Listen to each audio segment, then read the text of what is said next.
नमस्कार। आज हम साथ मिलकर भारतीय संविधान के कुछ सबसे जरूरी अनुच्छेदों को याद करने का एक बहुत ही मजेदार तरीका समझने वाले हैं। तो चलिए शुरू करते हैं संविधान की कुंजी। अच्छा, कभी ऐसा हुआ है कि संविधान के अनुच्छेद याद करने बैठें और सब कुछ मतलब नंबर और उनका मतलब आपस में मिक्स हो गया? अरे ये बहुतों के साथ होता है, ये एक कॉमन प्रॉब्लम है।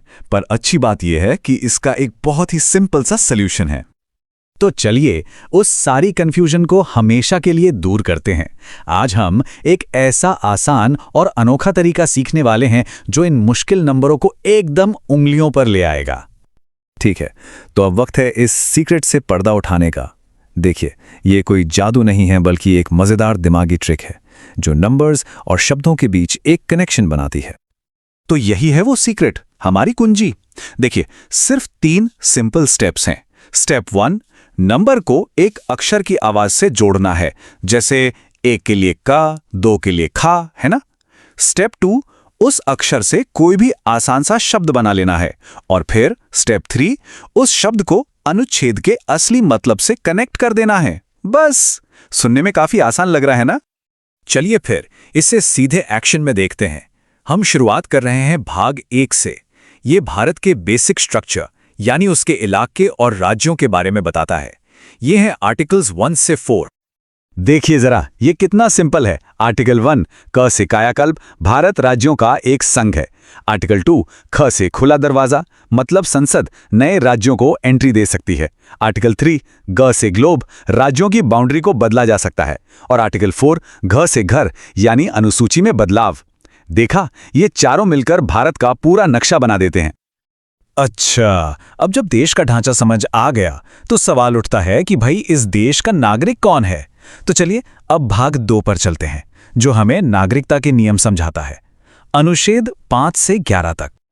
तो शुरुआत करते हैं अनुच्छेद 5 से। 5 मतलब च, और च से क्या याद रखना है? चुनाव। जब संविधान शुरू हुआ तो किसने नागरिकता का चुनाव किया? ये आर्टिकल उसी के बारे में है। संविधान के शुरू होने पर नागरिकता। अब जरा इस स्लाइड पर जो कंपैरिजन है वो देखिए, बड़ा दिलचस्प है। अनुच्छेद 6, 6 से 6, सीमा, मतलब जो लोग बॉर्डर क्रॉस करके पाकिस्तान से भारत आए। और अनुच्छेद 7, ज से जाना जाना, यानी जो भारत से पाकिस्तान गए और फिर वापस लौटकर भारत आ गए। दोनों ही नागरिकता से जुड़े हैं, लेकिन रास्ते अलग अलग हैं। चलिए आगे बढ़ते हैं। अनुच्छेद 8, झ से झोला लेकर विदेश, ये उन लोगों के लिए है जो हैं तो भारतीय मूल के पर रहते विदेश में हैं।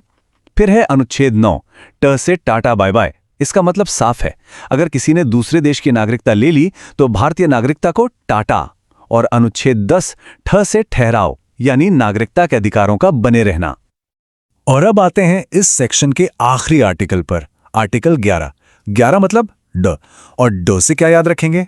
डंडा। जी हां, डंडा। ये संसद की पावर का सिंबल है। मतलब नागरिकता या सिटीजनशिप पर कोई भी कानून बनाने की जो फाइनल पावर है वो संसद के ही हाथ में है। ये बहुत ही जरूरी पॉइंट है। लीजिए, अब हम संविधान के दिल में एंट्री कर रहे हैं। भाग 3, हमारे मौलिक अधिकार यानी फंडामेंटल राइट्स। ये वो अधिकार हैं जो हर नागरिक को एक अच्छी सम्मानजनक जिंदगी जीने की गारंटी देते हैं। चलिए अनुच्छेद 12 से 20 तक देखते हैं। अधिकार जानने से पहले यह जानना जरूरी है कि ये अधिकार हमें किसके खिलाफ मिले हैं। अनुच्छेद 12, ढ से ढांचा, ये राज्य यानी स्टेट के ढांचे को डिफाइन करता है। इसमें सरकार, संसद और सारी सरकारी संस्थाएं आ जाती हैं। और ये है हमारे अधिकारों का सुरक्षा कवच। अनुच्छेद 13, त से तोड़ना। इसका मतलब है कि कोई भी कानून जो हमारे फंडामेंटल राइट्स को कम करेगा उसे तोड़ दिया जाएगा या रद्द कर दिया जाएगा। यही अनुच्छेद हमारे अधिकारों को असली मजबूती देता है। अब आते हैं पहले मौलिक अधिकार पर। अनुच्छेद 14, थ से थाली बराबर। ये इमेज कितनी क्लियर है।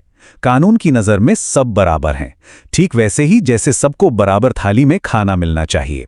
यही है कानून के सामने समानता। अच्छा, ये बराबरी का सिद्धांत आगे कैसे काम करता है? देखिए, अनुच्छेद 15, द से दूरी हटाना, यानी धर्म, जाति या लिंग के आधार पर कोई भेदभाव नहीं होगा, दूरी हटानी है। और अनुच्छेद 16, ध से धंधा, मतलब सरकारी नौकरियों में सबको बराबर मौका मिलेगा। अब एक बहुत ही ऐतिहासिक आर्टिकल, अनुच्छेद 17 न से नहीं, ये साफ साफ कहता है कि अस्पृश्यता या छुआछूत अब नहीं चलेगी। इसे पूरी तरह से खत्म कर दिया गया है। कितना पावरफुल और सीधा मैसेज है ना? और इस हिस्से को खत्म करते हुए अनुच्छेद 18 प से पट्टी यानी राजा या महाराजा जैसे टाइटल्स का अंत। अनुच्छेद 19 फ से फ्रीडम, जो हमें बोलने घूमने जैसी 6 जरूरी आज़ादियां देता है।